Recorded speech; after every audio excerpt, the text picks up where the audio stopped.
Okay, I've hit record this time. Hopefully we don't get rudely interrupted. And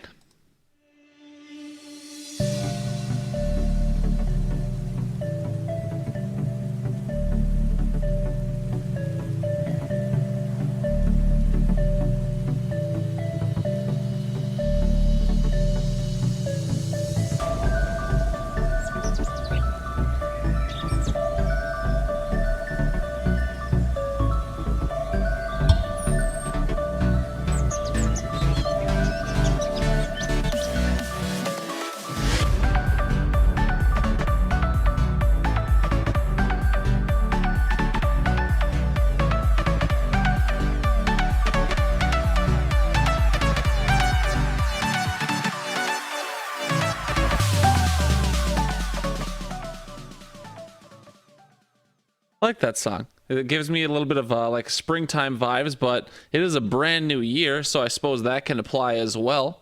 Hello, everybody, and welcome to the Hidden Oaks Overdose Football Fix podcast.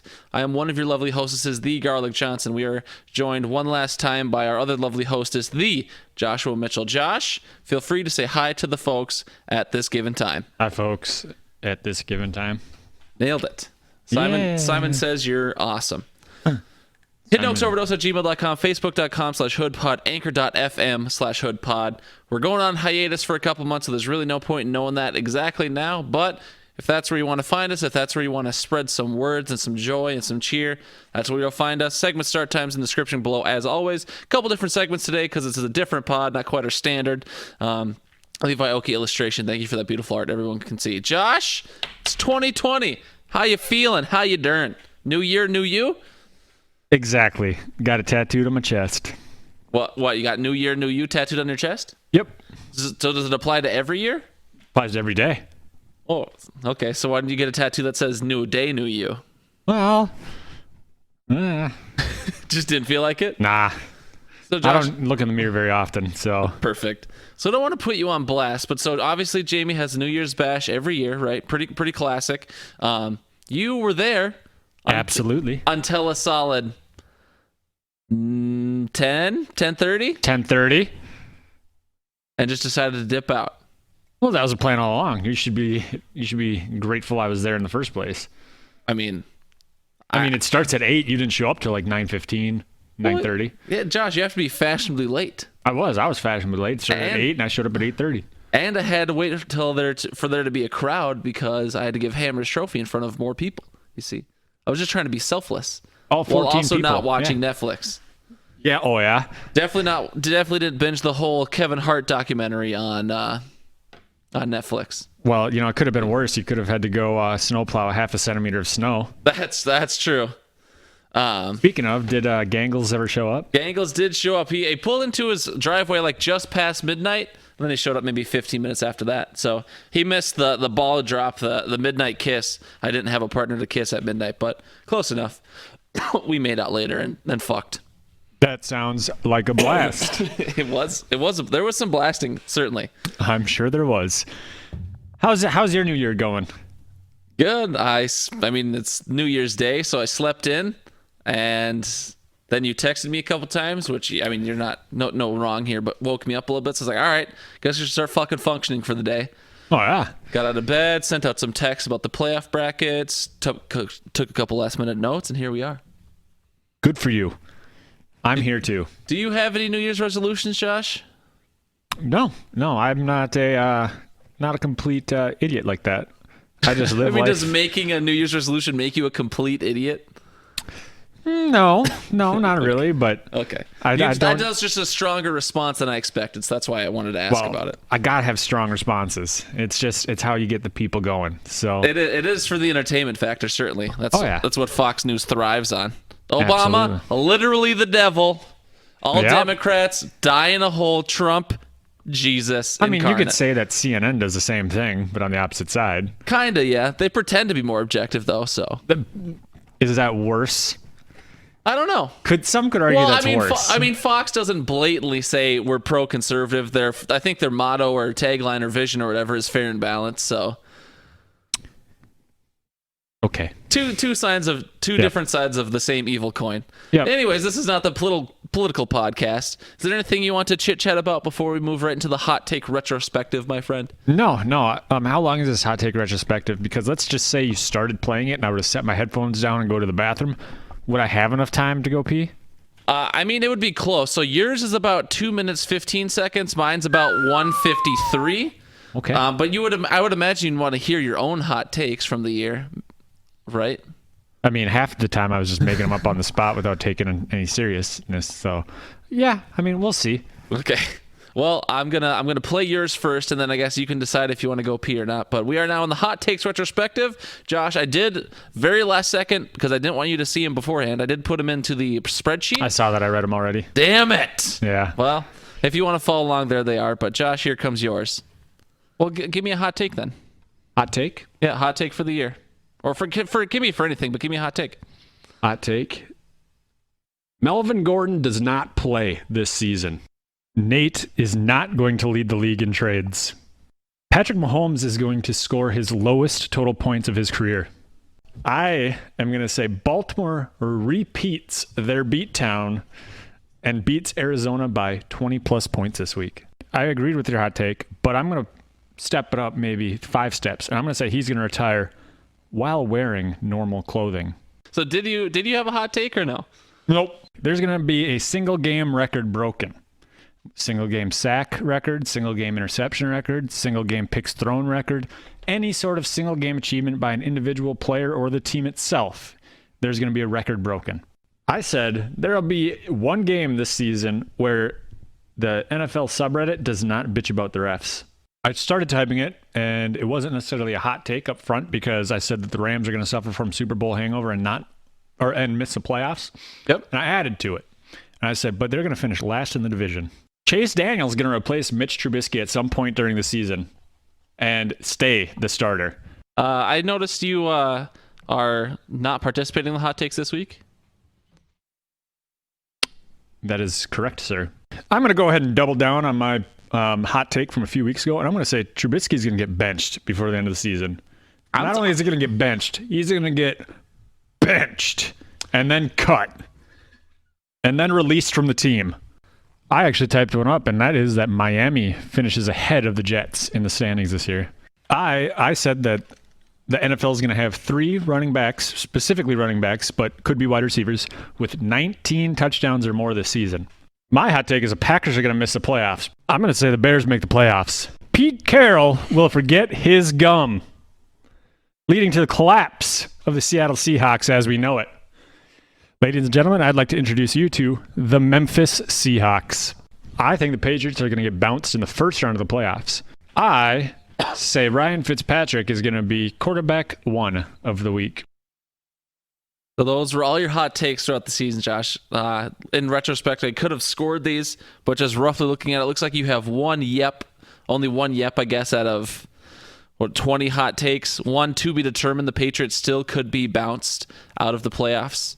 And then the NFL subreddit thing, I didn't look into, but yeah, I mean, I guess I just went for the super spice on them. Yeah, I mean that's what hot takes are all about, Josh. That's what we got. You have any thoughts or any reflections on what you said? Any? I mean, obviously you're trying to make spicy takes on purpose, but anything you regret or anything you wish you would have said instead? Nope, I think they're all still going to happen. Every single one of them? Yep, except for the Packers missing the playoffs and the Bears making the playoffs. But I'm still on board with the Pete Carroll and the gum. Yep. I still have the Patriots being bounced in the first round of the playoffs. Could happen. There's a little TBD. No one knows for sure. Yep, and Trubisky is going to get benched and assaulted at some point. That's still a possibility. I don't know. I mean, their season's over, so I don't know where he's getting benched. Maybe he does like a recreational softball league or something in the spring. Could get benched there. Probably. Anyways, here we'll hit you with my hot takes. My hot take is going to be that the Chicago Bears suck this year. I'm thinking Robin will be a participant in the ship. Well, my hot take was, we'll get to it later, but Antonio Brown's going to be wide receiver 1. The Indianapolis Colts will be in the playoffs this year, in the NFL playoffs. Cam Newton retires definitely by season end, if not within the next couple weeks. We're going to have 3 NFC North playoff teams in the playoffs this year. It's going to be the Pack, the Vike, and the Lions. My hot take for the week is that Gary Kubiak will take Zimmer's job. And I purposely did not put a time frame or a timeline on it. But, yeah, the 49ers are going to win the NFC West. The Jets are going to turn it around, potentially go 9-7, maybe better, and make the playoffs, maybe in the 6th seed. Patriots, they're finally doing it. Billy B was almost there once. He went to 18-0, couldn't get over the hump. Billy B does it this year, 16-0, perfect season, and then the 3 wins in the playoffs to go the perfect 19-0. Joe Flacco doesn't play another game for Denver. Freddie Kitchens gets fired by the end of the season, big league. Mine's a little bit of an overreaction, but I said Dallas missed the playoffs. This was Phillip Rivers' last year as a Charger. San Francisco 49ers are going to stomp the Baltimore Ravens. So I'm going to fulfill Kyle's dreams in getting his celebrity shot hot take in there. And he wants his hot take to be that Nikita Bunker is going to win the locks and upsets pot. So I'm thinking the Buffalo Bills are going to make it to the AFC Championship game. Zimmer is going to block Stefanski from interviewing for other positions around the league. Well, that's pretty original because I first had my hot take in there that Ryan Tannehill was going to be QB1 of Week 7. Ooh, I cut myself off just a little short at that last one. Oh, well. First good thing you did all podcast. Yeah. So I noticed you wrote a note as we were going for Freddie Kitchens, fired by the end of the year. You wrote, I mean, he was fired after the season. I mean, is that not... It was Black Monday. I mean, you can put nope there if you want. I figured it counted. I mean, it's not like we were keeping score, but I mean, it was a hot take back then, and it did come to fruition. But it wasn't by the end of the year. It was after the last game of the season. I guess you got me. I could have worded it more better. Lions missing the playoffs. That was upsetting. The Colts missing the playoffs. Oof. Cam Newton has not retired yet. He could still retire. What about your week 3? Well, we'll talk about it again later in the fantasy fun time. But yeah, let's just say Antonio Brown with all of his 16 fantasy points on the year in full PPR was not the wide receiver 1 of the year. Let's just say I was a little off on that one. Shocking. Maybe by about 150 places. But yeah, I got the 49ers taking the West. That was good. Dallas missed the playoffs. That was good. But I don't know. I don't know if we'll do this segment the same way next year. I mean, this is a little fun. When I was listening back to it, I didn't have the same humorous reaction. I was hoping for it myself, so maybe we'll do something different next year. But that was kind of fun. I don't know. What do you think? Yeah, whatever. That's pretty much exactly how I feel about it too. Yeah. Fantasty Zone, brought to you by the snacks I ate while we waited for your computer to reboot. Yeah, she had to restart. She wasn't loading. So, I mean, do you want to say what your snacks were? White chocolate trail mix. Ooh. Strawberry. Arnold Palmer. One more time. Before they get discontinued. You shut your whore fucking mouth. All right. So we got some words from Zach. So I did not put out a Facebook post this week. So I was like, we'll give the people a break. Satch went above and beyond and messaged the Facebook page that I'm now realizing I didn't open the message after I restarted my computer, so I'm definitely not doing that while I'm just saying words verbally through nonsense. So can I go ahead and guess what he said? Sure. Guns, Bass Pro Shop, Trump. Verbatim. Exact. I mean, did you hack my Facebook page, Josh? I don't know how I feel about that. Anywho, so I don't know if you want to work these in right now, or we can definitely work one of them in right now. Maybe we can hold the other one till later. But here's what we got from these Zach Wells. 2 discussion topics. Who do you think the Steelers should pick up in the offseason to shadow Ben and eventually take over the team? And the second question was, and who do you like to take the AFC? So I think we'll get to the AFC one in a later section. But for Zach, a Steelers fan, and Eric's another Steelers fan, who should be their QB of the future is essentially the question. Oh, boy. I guess I didn't even think about it. Obviously, the 2 guys they have that aren't named Big Ben, they're just... Mason Rudolph and Dalvin Hodges. Tweedledee and Tweedledum. So, I mean, I don't know, because I don't see them bringing in a veteran guy unless You don't think they'll pick up a free agent? Yeah, no, okay. I mean... It's kind of hard to tell because when you look at the free agent pool of this year, who is it? It's what's his name? Eli, Andy Dalton. Andy Dalton might be a play. Well, he's from the Bengals, so most likely not. I mean, if he's a free agent, he can sign him. I mean, they would never get traded there, but if he's a free agent, he can sign anywhere. But at the same time, you'd think that probably won't happen. I don't know. I think it'd be hilarious for them to get Eli. You think? Well, I mean, I don't think Eli being a QB of the future makes sense because he said someone to sit behind Ben. Someone to sit behind Ben? Yeah, right. I think they'll do that in the draft more than anything. Okay. Do you know anything about any of the collegiate quarterbacks? There's some in there. Yep. I mean, Joe Burrow's the hottest name, but you would expect him to go to the Bengals or someone like that. I know the Steelers were a bubble playoff team, so they're going to have a pick in the teens, if not early 20s. Justin Herbert's another big one out of Oregon. Tua, if he decides to declare for the draft out of Alabama, I know he's hurt, but Tua could definitely slide down to the Steelers. I don't know anything about Jake Fromm. I don't know anything about Jacob Eason. Jake Fromm, I think, was supposed to be a highly touted guy last year, but I don't think it was a shock that he didn't declare, if I remember correctly. Gotcha. Yes, because I don't really follow college sports at all. I don't even recognize these names. Jamie Newman, Kellen Mond, Steven Montez. All household names. Jordan Love, James Morgan. Yeah. I mean, the two big ones are certainly Burrow and Tua, with Justin Herbert being in that conversation as well. So, I mean... if they're going to do someone, Tua, I think, is the most likely option. I'm not saying they should take Tua, but that's the most likely option unless they could trade for like a Minshew or they could trade for like a Foles. Yeah, I mean Foles would be a more short-term solution, but he's certainly got more years left than Ben.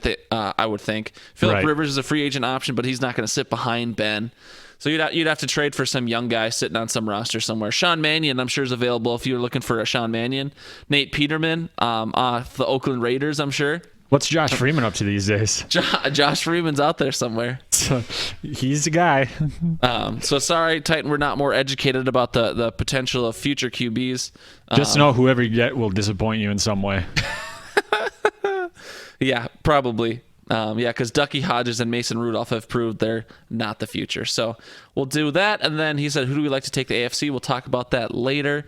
I didn't put it into question, Josh. Anything else you want to hit on the final Fantasy Zone of the season? Nope. All right, Josh. 2019 prediction reviews. So I guess I didn't really know how we were going to do this, so I just put in notes about it.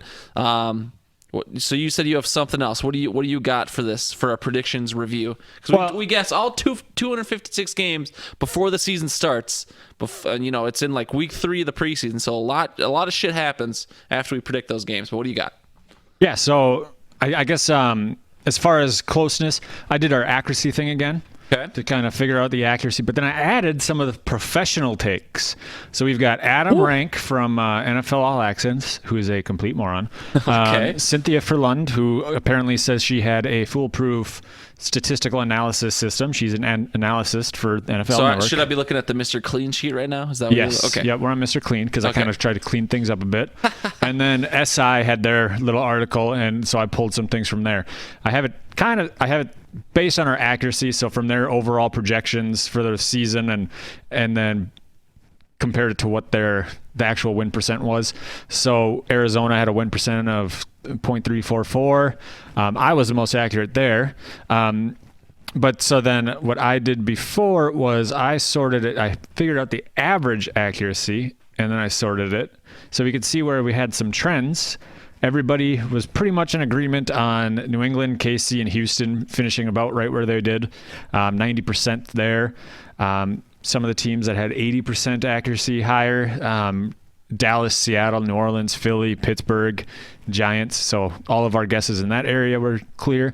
And then we just kind of went down, and then when you scroll to the bottom, everybody was wrong about the Chargers and Cincinnati. Yeah. Well, I mean...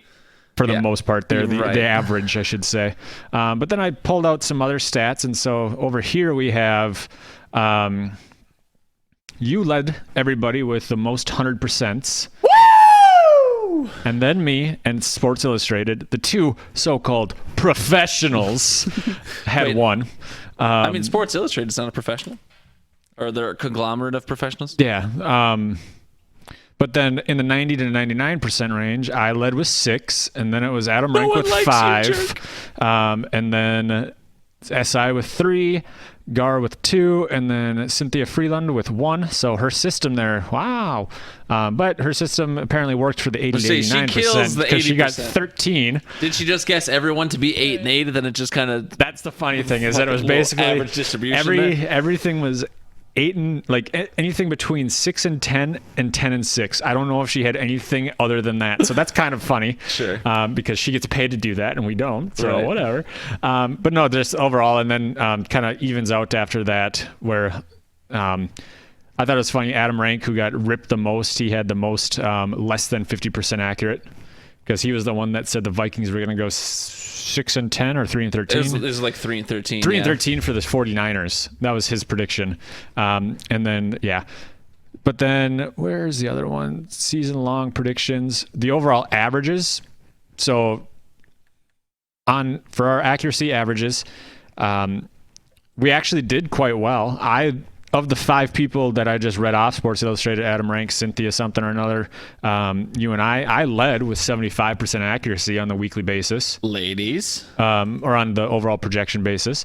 Then it was Cynthia with 74.6, but that's because of her 8 and 8 projection the entire time.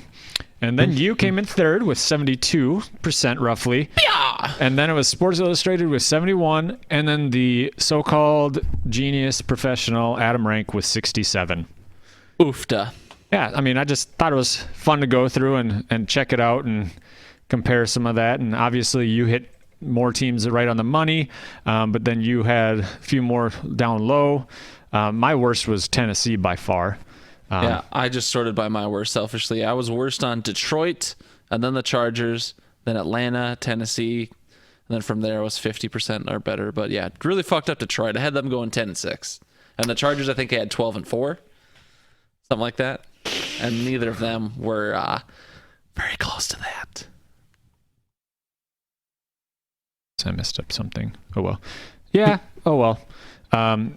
But yeah, so that's fun. I know we did that a bit last year as well. You had a little point system to it. I didn't put up a point system, but had fun messing around with it anyways. Because Spreadsheets are fun. yeah, sure. But yeah, did you have anything to add? Anything that you think stood out here? No, I mean, like I said, I was just kind of sorting these, so I was the worst with Detroit and the Chargers. Everyone else I was pretty middle of the road. Tampa Bay I was pretty close on if I were to sort mine. Oops. Nope. So you were worst on Tennessee and Oakland, so that's interesting. What did you have Oakland going? Yeah, see, and I was going to add that in on this one, but for Oakland, I think I had going. Oh boy, I'm sure I have it hidden on this screen because I'm a dunce. Oakland, I had 2 and 14. Gotcha. Yeah. And then so I had the Arizona Cardinals going 8 and 8. I thought they'd be a little more middle of the road than they were, but I think next year they're going to take a step forward. Who would I have? I had Green Bay going 7 and 9. So that obviously did not happen with their fucking 13 and 3. I had Minnesota going 12 and 4. Bit of a homer there. Not so great. I'm probably most proud of predicting Chicago would be bad, since everyone else coming into the season was like, yeah, this is Chicago's fucking year. I had them going 6 and 10. They ended up going 8 and 8. One of their wins was against a team that was playing all their twos. So, I'm probably definitely most proud about the Chicago one. What about you, Josh? Anything you're most proud of out of your predictions? I mean, Chicago, you had they went 8 and 8. I had them going 11 and 5. Mm-hmm. I thought they'd do better than they did. But their accuracy, we're still pretty close on that. Overall, I'm pretty happy with my projection on Arizona. I mean, they weren't the worst team in the NFL like they were last year, but they did fine. Right. I was pretty close on Minnesota. I was close on a lot of them, which kind of made me happy. Obviously I didn't get as many 100%. I was happy with my New York Giants prediction because I hate them. Not that has anything to do with it. You don't really like Dallas either, but you're pretty close on them. Yeah, no, I was, and so that's funny that they missed the playoffs still. I mean, when I look at this, I looked for my green compared to everybody else's, and like yours, Miami, you were the closest. The next one was 80%. I look at mine for Atlanta. I was dead on with Atlanta, and the next closest, 77% accuracy. So I guess I'm pretty happy about that prediction there. All right. Any other thoughts? Yeah, no other thoughts from me. Okay. I mean, I don't really have anything either. It's just kind of a fun thing to do. Predicting 256 games is pretty rough, but if anyone else wants to join us next year, I suppose you can. It might be something Brian Canutt might do. He's a numbers guy. That's still 256 games. Fucking yikes. So no other final thoughts on the predictions review, Josh? Nope. I know I just asked you a second ago, but all right. Since it's playoffs time, I figured, why not do a little speculation? Josh, who do you like this year in the playoffs? 2019. Well, see, first, before I read off my predictions, I did something else today. And I don't know if you see it in the notes where I wrote Star Wars. I did. So I saw that sheet existed, but I didn't want it to be ruined for me, so I didn't really check it out. So I took, I don't know, how many hours are in a day? 24. How many days in a year? 365. Do the math. I took about a half an hour today to sit down and look at the teams that are in the playoffs and kind of think, what kind of Star Wars character pops into my mind as far as what their kind of season entails, what their playoffs look like, and that sort of thing. And so I'll read it through, going from through the AFC and then the NFC. And of course, your phone rings. Who's ruining it? Bradley. We're gonna answer this on air now since we're already in the thick. Bradley, what's up, dog? Oh, what's up? Just woke up. Say hi to your dad. What'd you say? You just woke up and what? Headed into work. Oh, nice. Josh said hi to your dad because you're currently on the air. Oh, nice. Hello, Father.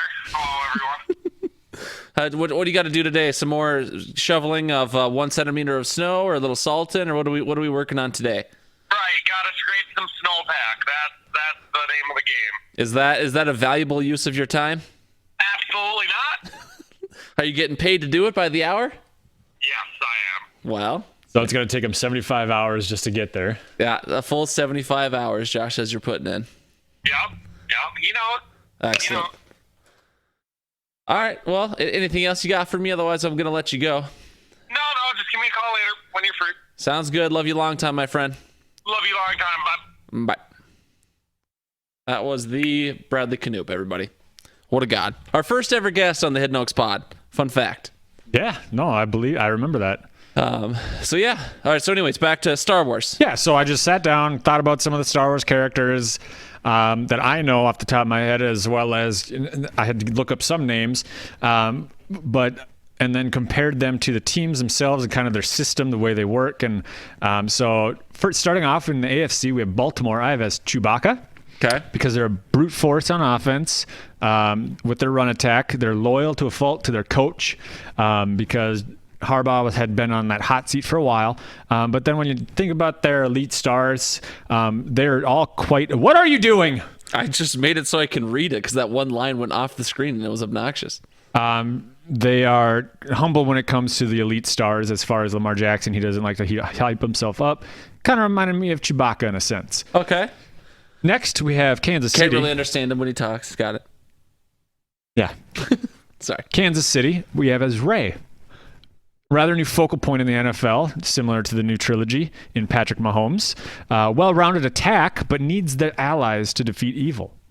Okay. So when you think about the team, they're well-rounded, but they need to have both sides of the ball working in order to function. They lost games because of their defense, and they lost games when Patrick Mahomes is out. I would say just like Mahomes needing the help of a Jedi Master, aka Andy Reid. Ray had help from Leia and Luke. Exactly. And, So yep. Houston. Oh no, New England. Admiral Thrawn. This guy might be someone you don't know, but he is the Grand Admiral Thrawn. He is an Empire admiral, so he's a bad guy. Yeah. Everybody seems to associate New England with Emperor Palpatine because of that evilness. Billy B could be Palpatine, but maybe not the whole organization. Right, but I actually consider him to be more like Thrawn because he's a master tactician. Okay. And so he's thinking 3 steps ahead at all times, and he's an introverted individual. That's which about right. Screams Billy B. It does. Kraft can be Palpatine because Palpatine, I believe, was getting handies from Asians and No, Palpatine is the one that brought Admiral Thrawn into the Empire. So, all right, there you go. Buffalo could have gone between 2 people. You skipped Houston, unless you wanted to save Houston for last. Houston R2D2. Tons of bells and whistles. They got one of the young focal quarterbacks in Deshaun Watson. Number one of the if not the best wide receiver in the NFL at this time in DeAndre Hopkins, as well as Will Fuller and some other guys that are pretty quick. Sure. Running game, Carlos Hyde, Duke Johnson. And then their defense. Plenty of bells and whistles. Plenty of bells and whistles on both sides of the ball. But they seem to malfunction at times that are just inconvenient to the rest of the season. Yeah. Buffalo, I had them as either Darth Maul or Darth Nihilus. Nihilus? I don't know how to say it. Both of those individuals are Sith Lords fueled by hatred. I decided on Darth Maul because Buffalo is fueled by hatred for New England, and that is pretty accurate description of Darth Maul. Tennessee, Bail Organa. That is the individual from Rogue One who created the Death Star, designed it. So he created a dominant offensive attack, similar to what Tennessee has in A.J. Brown, Ryan Tannehill, and Derrick Henry. A.J. Brown is making a case for Rookie of the Year. Mm-hmm. Tannehill is making a case for Comeback Player of the Year. And Derrick Henry has already won the rushing title. So three-headed weapon there. Some would say it's a dominant offensive attack. But there's a known flaw, and that is their defense. Secretly, though, they've been working to destroy the Empire, which they're doing on Saturday against New England. See how I tied that in there? So I understand now. So this is the guy that designed this Death Star. He purposely installed a flaw so that it could get destroyed. Well, yeah, don't say purposely, because that just kind of ruins my whole narrative. They have a flaw in the system in which they anyone can be who watched exploited. Rogue One. Yeah. Going to the NFC, San Fran, we have Baze Melbus. That is the guy who defended the blind man in Rogue One. His defense is the strong point, but he can be sketchy on the attack. He's one with the force. But when it comes to his attack, when he needs to get it done, he can. Okay. Sounds a little bit like San Fran. Green Bay, we have as Ewoks, because their offense is basically held together with sticks and stones. But at this point in time, they can use their environment to their advantage, just like the Ewoks did in the Battle of Endor. See, because it's cold out. I got it. New Orleans, we have as Kylo Ren, because you can't really tell if they're the good guys or the bad guys. You want to cheer for them, but then you remember Bounty Gate, you remember Sean Payton doing the skull clap for the Minnesota fans. So you really you don't want to. But then you got to give them the credit, because Drew Brees, Alvin Kamara, Michael Thomas, powerful as hell. You just don't know what side of the coin they're on. Exactly. Kylo Ren. Philadelphia, C-3PO. Doug Peterson is a known analytic whore. C-3PO is an analytic whore. Barely holding it together with their injuries, but they always seem to luck themselves into the right situations. Yeah, so, C-3PO was there for all 9 episodes, and that guy was vital. He was very vital to all of this. But at the same time, he's a worrywart, doesn't have much offense. Philly's missing all of their wide receivers. Gets his memory wiped multiple times. Yeah, so it's just one of those things. Seattle, we have as Lando Calrissian, outgoing fan base with a slight little arrogance around them. That's, Lando is outgoing, a little bit of cockiness to him, especially in episode 5, I think, when he's introduced. Sure, yeah. Comes out of retirement at the last moment in order to help secure victory. Marshawn Lynch, anybody? Mm-hmm. Minnesota, Padme Amidala. Cunning at times, but leave you shaking your head at others. So they're one of those... Minnesota, I see, as one of those teams that you're just like, holy cow. And I'm thinking about defensive schemes with Zimmer, as well as some of that offensive trickery with the play action. But then there's sometimes where you're just like, why are you running the ball up the middle 14 plays in a row?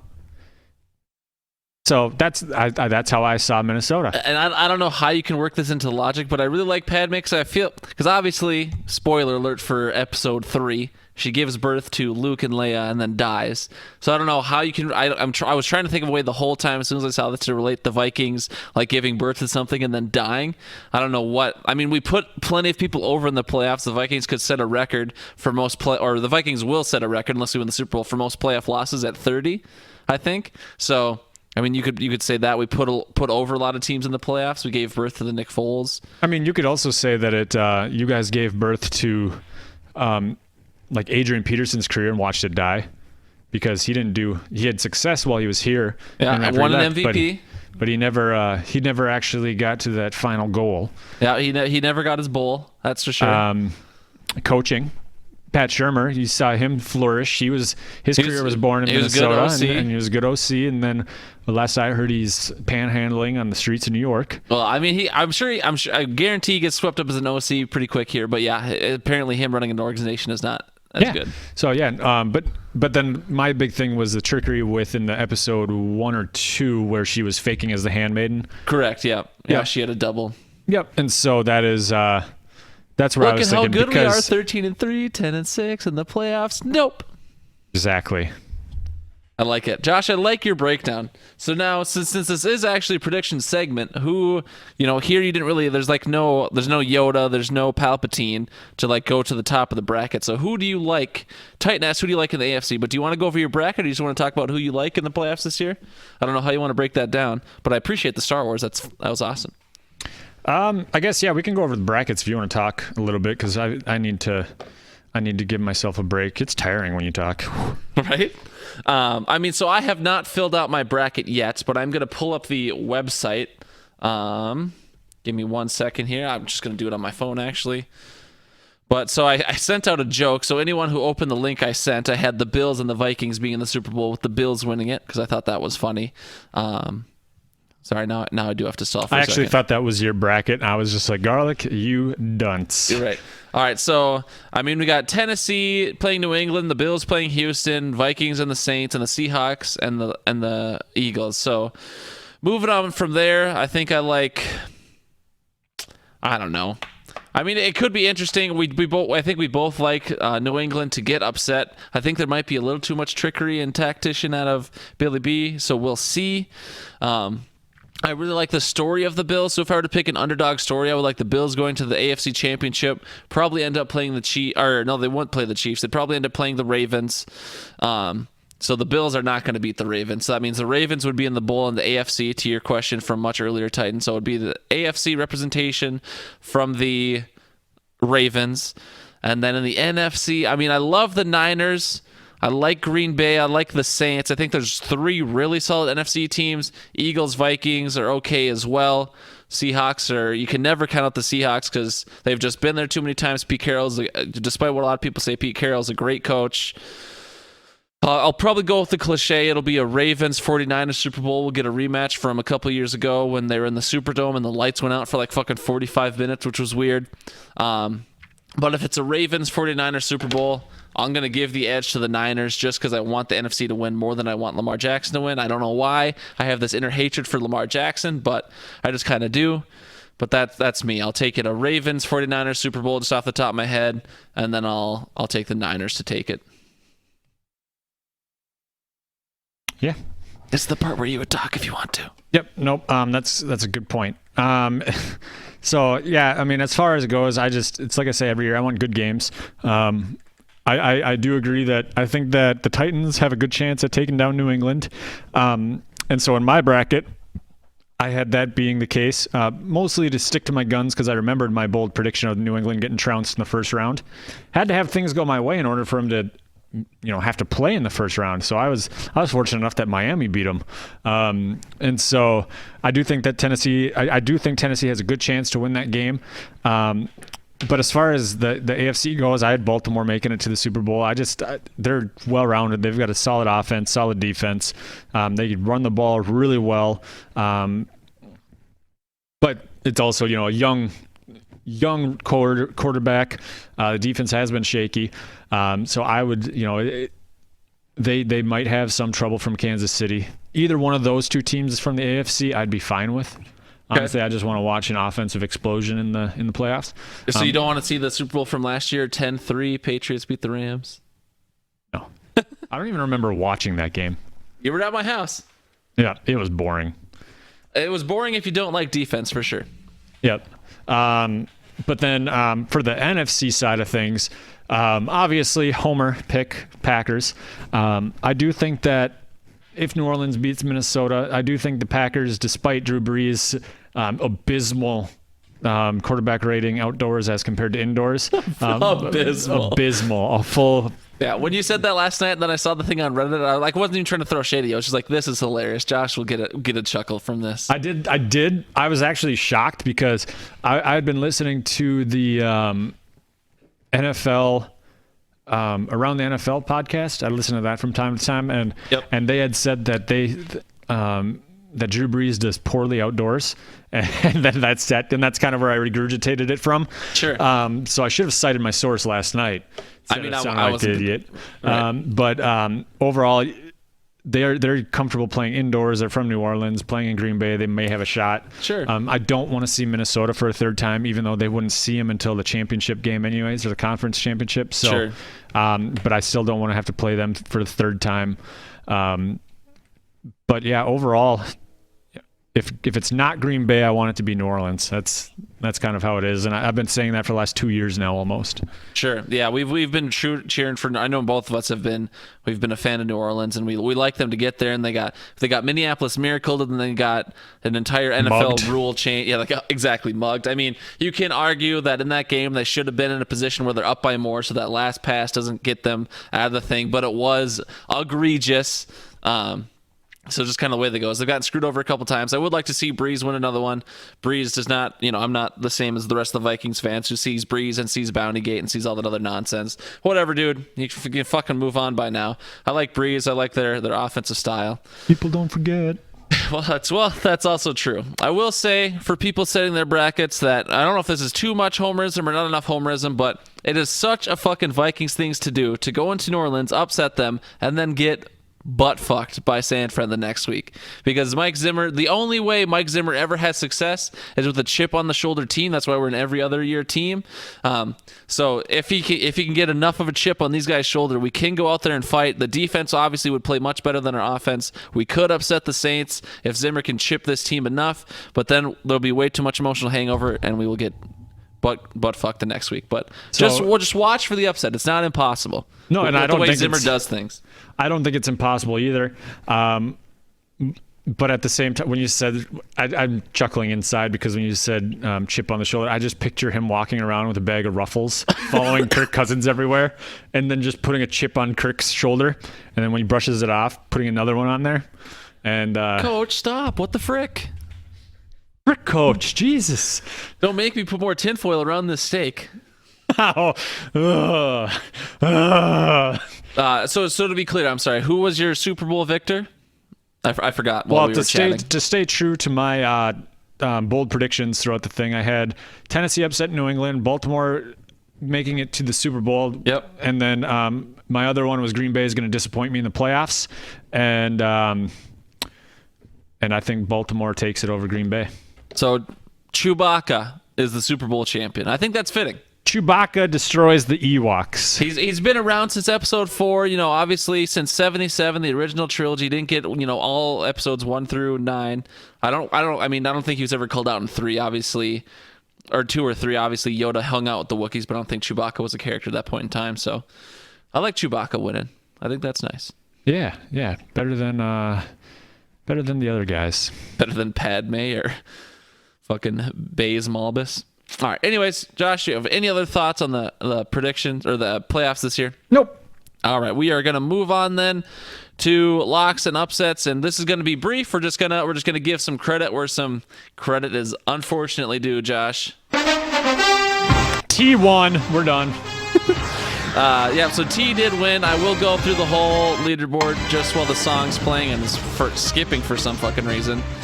So T in an upset. So going into last week, Kyle was up by 2 points. It was 38-36.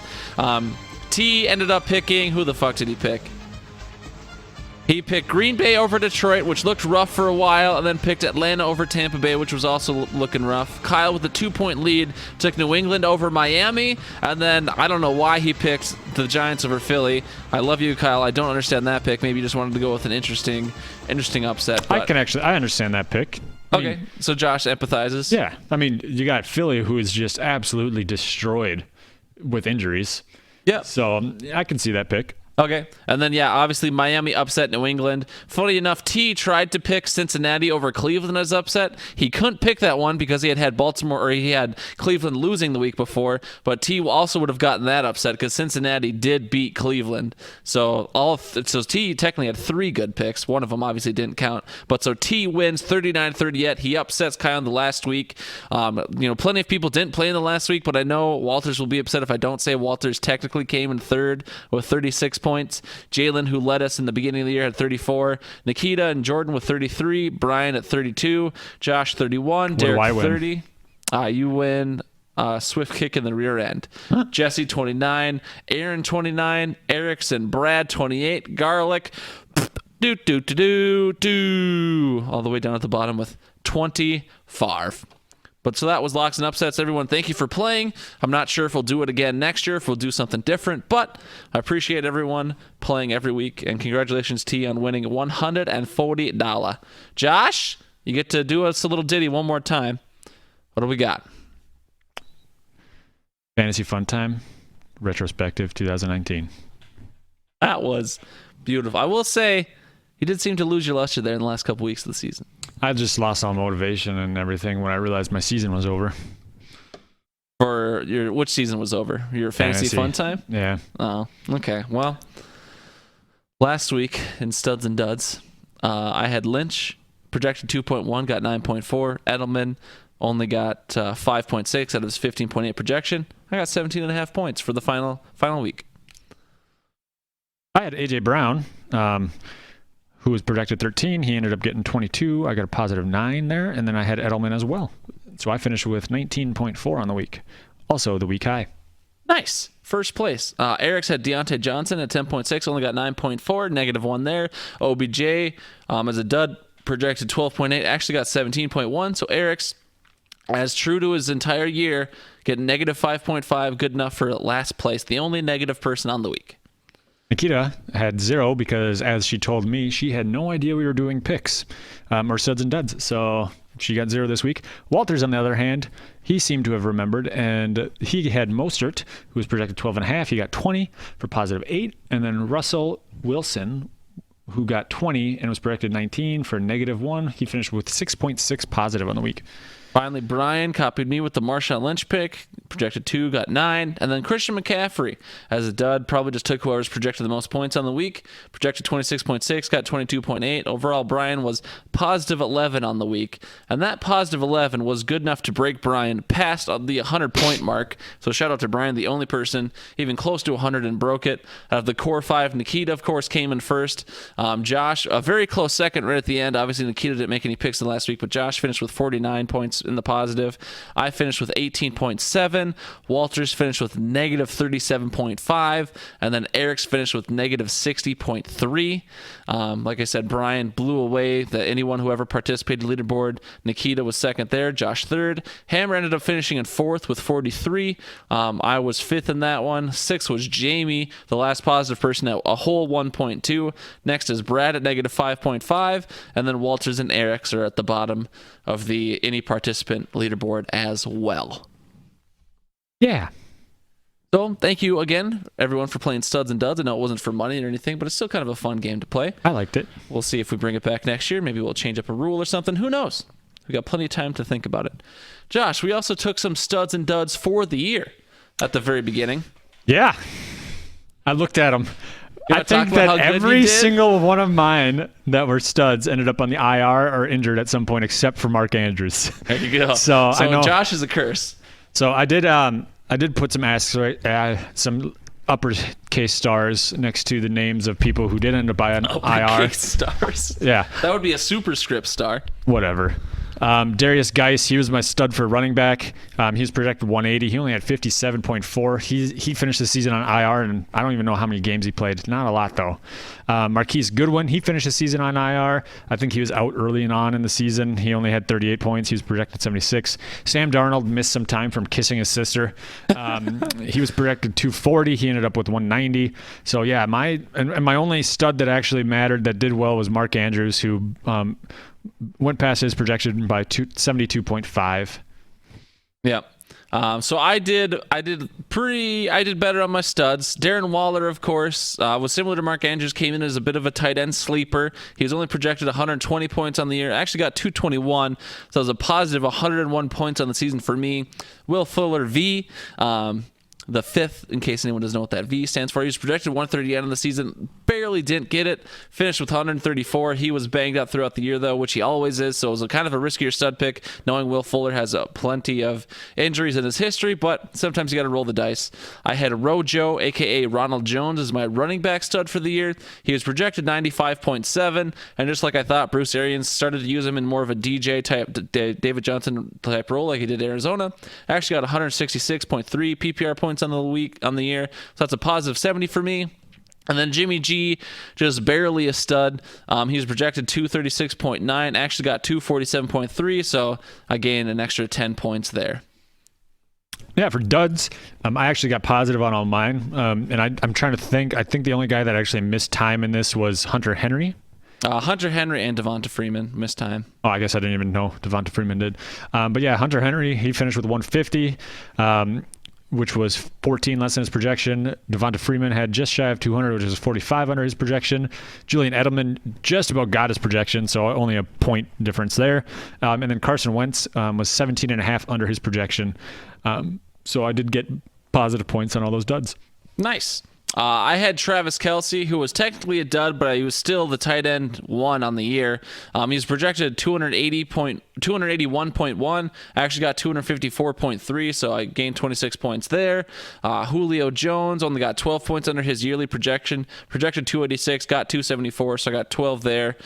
Joe Mixon was projected 268. He only got 225, so another 43 points there for me. And then Aaron Rodgers, I was shocked to see that Aaron Rodgers had 278 fantasy points on the year. I know he got was it 30 or 40 that one week, so I know that helped, but I was honestly surprised as he actually still did that well overall in fantasy. I know it was a little more sporadic, but he did good. Projected 299.6 on the year, only got 278, so I got another 21.2 points there. So I hit on every single one of my picks except for Will Fuller, who was just barely not a stud. Feel pretty good about my picks. At the same time, I mean, studs and duds implies a little bit more of a dramatic take. You know, someone like Jimmy G, who technically it's more than his projection, only 10 more points, so isn't really a stud. Same as Aaron Rodgers. He only got 20 points less than his projection. He's not really a dud. So maybe we could come up with another name, but that's kind of just what we've called it. So that's the way she goes. Yeah. 2019 predicted positional leads. This is one that, this is just tossing a dart at the dartboard for the most part. Yeah, just for funsies. But so we both went with Deshaun Watson for quarterback, and I saw that you put the actual finishes in there, which is nice. QB4, so that's not a bad prediction when you think about it. Mm-hmm. Running backs, CMC. I had CMC, who was the running back one, so I'll take that. Dalvin Cook didn't do what you said. It looked good for a while, but then he got banged up, and then he wasn't getting as many receptions, so ended up RB6. Yep, and for wide receivers, I had Adams, who missed 4 or 5 weeks with that toe injury, and he still finished with wide receiver 22, which I actually didn't know. I was surprised by that. So who knows what would have happened if he actually had a full season. You had Antonio Brown. He had a full 16 fantasy points in the one game he played week 2 with the Patriots, yeah. So actually finished wide receiver 151. Hey, there's 2 ones in that one. Ladies. For the tight end position, Zach Ertz, he finished with tight end 4. And then you had Kittle, who was tight end 2. So not bad overall for our predictions there. Obviously, wide receiver, there's a lot more wide receivers in the game, so it's harder to hit. But then we also, aside from the 4 weeks that Adams missed, we picked healthy players for the most part. Right. Yeah, so that was just kind of another fun thing we did. Just make more predictions, see how you do at the end of the year. You have any other fantasy reflections for the year, Josh? Nope. Okay, we are now going to move on to a little podcast reflection. Just kind of talking about the podcast, how we felt about it, kind of some ideas we might be mulling around for next year, essentially just so we have them so we don't forget them. But what do you think, Josh? Off the top of your head, I noticed you didn't throw in a note there off the top. What are you thinking we could do for the podcast? Well, do you want to keep doing the podcast, first of all? Well, yeah, I mean, I suppose we have the table and everything set up. So Yeah, there you go.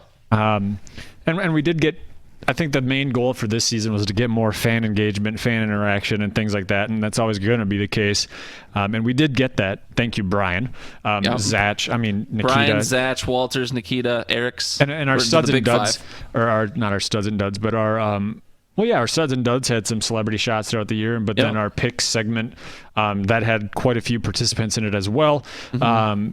So I think that for improvement, I just think taking all of the survey results as well as just some of the suggestions throughout the year, as in reducing swearing, things like that. No one ever suggested reducing swearing. All right, well, whatever. But just trying to get more interaction, and I do like the idea of games and more fantasy, keeping it more fantasy oriented, but then also sprinkling some of our homerism at times. Right. So, I mean, we out of the survey, I think multiple people, I say multiple, I think it was two, but two people said kind of less home results talk. And I think even last year we had the feedback of just making it shorter. So I don't know. I think at the beginning of the year I had tried to like time box things a little bit better, but then I noticed you had kind of deleted it out of the agenda. So just like, I don't know if Josh doesn't like time boxing things or not. So I just never put them back in. I deleted them because we were never very good at sticking to them. Well, I know, but that's like it helps me throughout the show to see how far behind we are. Anyway, so that's an idea. Maybe we can try again. Just an idea I had.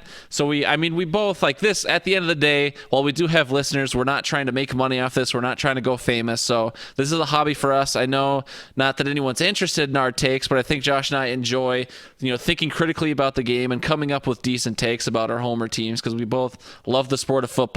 But my idea was so right now we really have kind of two homer sections that get pretty long and then two sections where we talk about the rest of the NFL. So instead of those first kind of four sections of the first like general football sections, we replace it with just a title I temporarily named it the Repre. So what it would be is instead of the homer results and the watchable moments and the tingles and jinkles or whatever, for each week we would get 1 minute to talk about whatever the hell we want from the previous week and 1 minute to talk about whatever the hell we want for the next week. So you can talk about the Packers for a minute if you want. If you want to give a shout out to someone else you want, obviously you have a minute, so you can split it 30 seconds, however you want. But you get 1 minute for the week before, 1 minute for the week past. So it kind of forces you to have more you can be briefer with your takes. If you want to get real creative, since you only have 60 seconds, you can try and come up with a haiku or something. You can try and put in some creativity in there.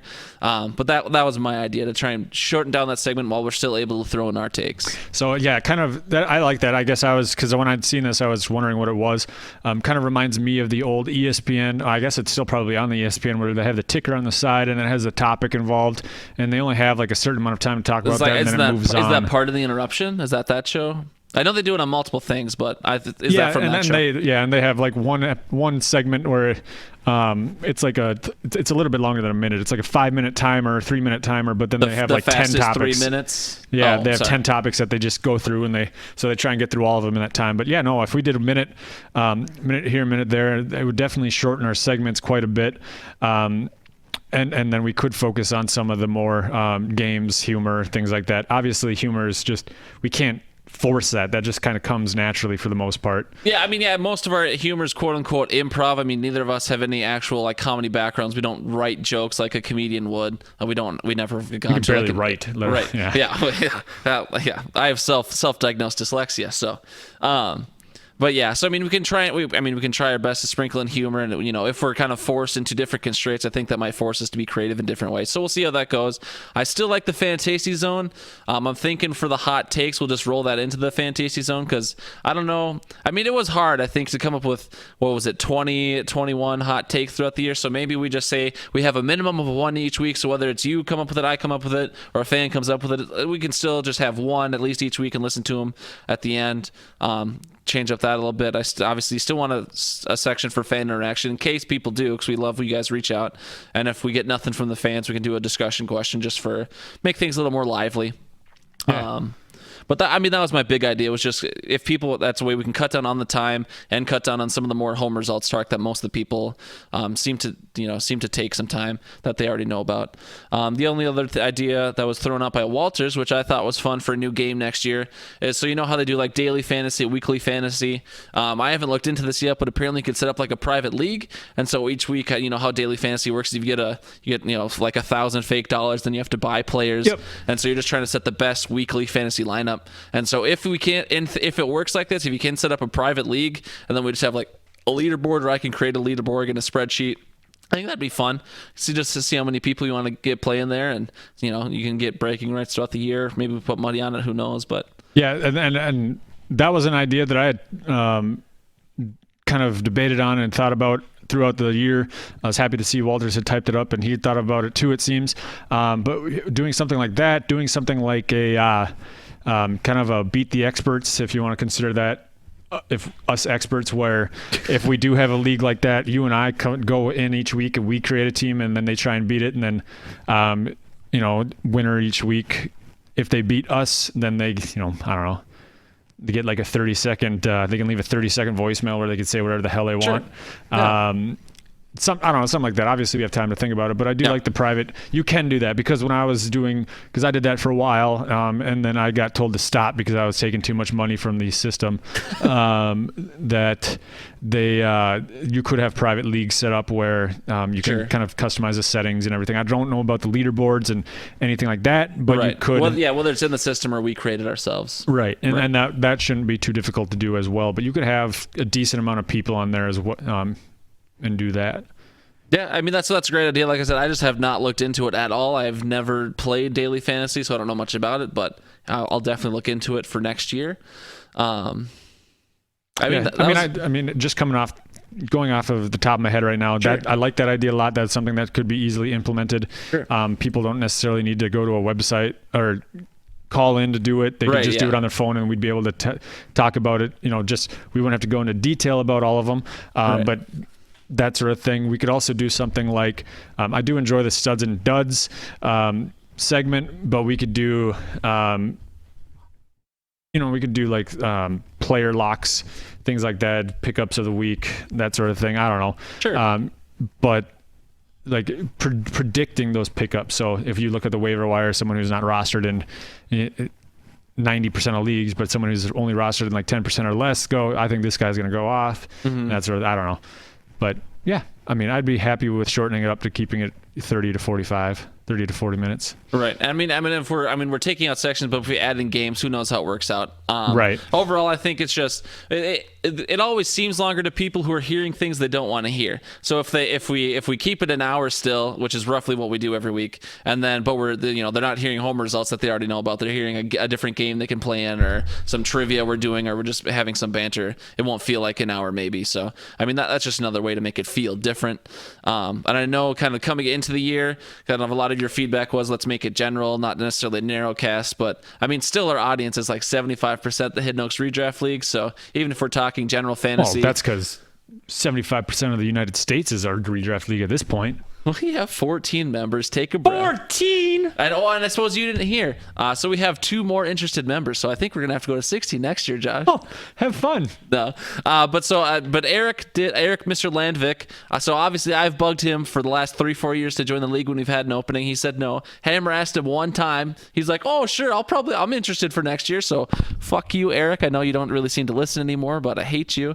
And then Jared, I don't know how familiar you are with the Pribbernows, the Pribs. Yeah. So Jeremy seems interested. So I know we don't know about Robin. I've been talking to Nate today. It sounds like Nate's not going to be back next year, so that's already an open spot. But it depends on the league. What do you think? What do you think the league's going to do? We're going to go to we're going to stay 14 or go back to 12? Because there's on the survey results, pretty much everyone was indifferent except for like 3 people. Yeah, I honestly don't know. That's something that it was trying at times. I think that if we left it at 14, I like implementing my idea from last week about the double headers where you play the league average as well as your head-to-head opponent. Adds a little bit more just so you don't get the unlucky draw at that time. Because right now in a 14-person league, you just play everyone once. I'm pretty sure. If there's a 13-week regular season, we don't do division, so you just play every other team once. Yep. And so that's fine. If it goes down to 12, which I honestly don't see that happening, but if it goes down to 12, then we'll just have to figure something out, I guess. Yeah. I mean, even if we've been back to the 12, I think I would personally propose to keep it with a 5-person bench. Just 'cause I think it makes it much more interesting. Oh yeah, no, and I agree. I loved that, and I hated it both at times. Exactly, because you want to have, like, obviously everyone wants to have their stash of like 18 backups, but when you're forced to only have 5, you really like, I don't need that backup quarterback. I don't need that extra defense. Yeah, well, don't tell that to Nikita. Because I told her many times to get rid of a backup quarterback. Everyone has their own strategy. But I don't think this league would go for it, but I think I'm also going to throw out there, be like, hey, does anyone want to just get rid of defenses and kickers? We could maybe add another flex or two if anyone wants to, but I think I'm interested in just seeing what that's like, because I've kind of been coming around to the BSB way of things of just not having a defense and kicker just because they are kind of so variable. But I mean, yeah, no, that actually, getting rid of both those positions and having an extra flex, I think, would be interesting. Or we could add a third wide receiver and a flex, so it's not like 3 flexes. But I mean, we would talk about it, but it's just an idea. Yeah, so you still have plenty of starters. That's an idea. That's fine, because there is a lot of just overall separation between those positions. I mean, you get kickers that are Justin Tucker, Will Lutz, whatever the guy's name. What was that last from one? Houston coming out? Oh, Kai Fairbairn. Yeah, something like that. Yeah, Harrison Butker I think was Harrison top this Butker year. up there. Yeah, Yep. so you get those 4, but then the rest of the kickers are Pinheiro. Yeah, I mean, Daniel Carlson, not like a bad kicker, but like he just never got any opportunities. I think he averaged like 4 points a week just because Oakland like never kicks field goals for whatever reason, which was interesting. And defense, I'm fine with keeping defenses more than kickers, just because they have gotten rid of and I think they changed it a while ago, but like pick sixes no longer count against the defense where they used to. So basically, if you have Tampa Bay's defense, you're screwed. Right, yeah, because it's not, because the defense is not like, because you get docked points every time there's points allowed, but if the defense is on the field, it's not, the defense didn't allow the points. Yeah, and they changed that like last year or 2 years ago. Right. So yeah, I mean, we said this was the podcast reflection. Now we're talking about the league, but yeah, it doesn't have to be all or nothing. We can get rid of the kicker or the defense. It doesn't have to be all or nothing, but just some ideas for improvement. Yeah, for sure. Anything else you could think? I mean, we talked about the league, but anything else you can think about to improve the podcast or improve the? I don't know. I think the conditions in this basement need to improve slightly. Maybe add a heat source down here for the wintertime. Who do we talk to about that? Who would be the guy we refer? Well, I don't really know. I keep going outside and saying, "Someone help," but nobody offers. So we'll see. So I guess I do have one more question for you. So do you want to say, so last year we did 3 in the spring. We did a free agency recap, we did a draft preview, and then a draft recap. Do you want to follow that, or do you just want to go down to 2? You want to do more or less? Because we did 1 in March, 1 in probably April, and then 1 in May would be my guess. I'd be fine doing the March and May for sure. I think that after the draft, and then because then you're not counting like the preseason ones where we do right. I'm just like quote unquote the off season, the 3 in the spring, and then I don't count August as the spring. So okay, yeah, no, I would say just the 2 is fine.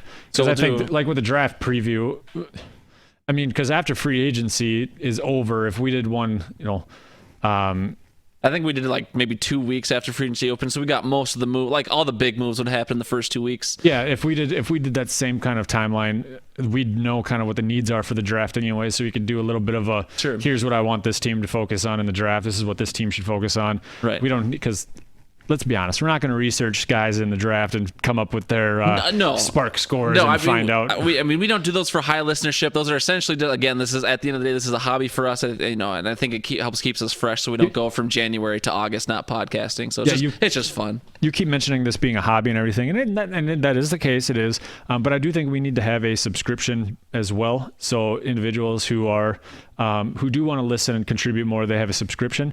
They get all the same things as a free listener, So they get but they just pay us in general. zero added benefit. Well, so if we want to, so again, we're rambling here, but it's the last podcast where not a lot of people are going to listen to this one anyway. So there's not in the Victorious pods, but in the Ryan Eason pod that took over, the Land of 10,000 Plus Coons, they have a 350 club, and so it's just you pay them $350 one time, and then you get a shout out every episode. But like shout out to blank from the 350 club. So you think we get people to pay like $350 one time, and then we shout them out every episode?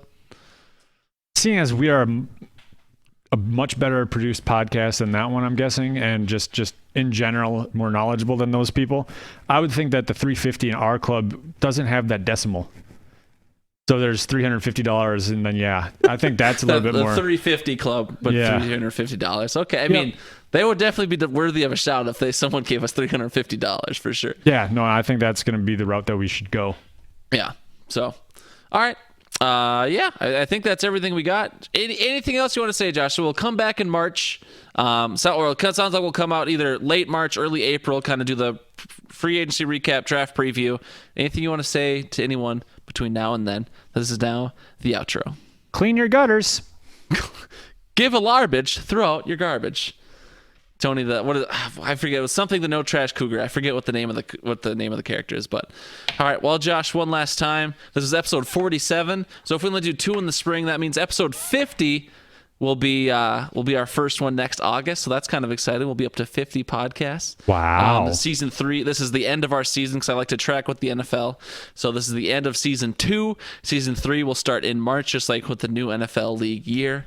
Josh, thank you for having me in your home. Nikita, thank you for inviting me in as well. Mr. Ryan Walters, Mr. Eric Kestrix, Mrs. Jamie. Hi, Nikita, love you. Mrs. Jamie Hammer. So her baby will not be born by the next time we record, but it'll definitely be born by the draft recaps. We'll be able to talk about her new baby girl then.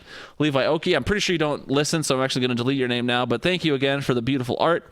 Zach Wells, Brian Knupp, Andrew Hammer, Bradley Knupp, Jesse Morissette, Jordan Bates, Kyle Jeffnogger. We love you. We appreciate you. Hidden Oaks Overdose at gmail.com, facebook.com/hoodpod, anchor.fm/hoodpod. That's where you can find us. That's where you should find us. See you in the spring. Bye. Woo! I gotta clean all this shit up. I know. What do you think, Josh? Next season, you put a jacuzzi down here and we can do some hot tub podcasting? I don't think that's the worst idea in the world. Perfect. I mean, it could be an above ground hot tub.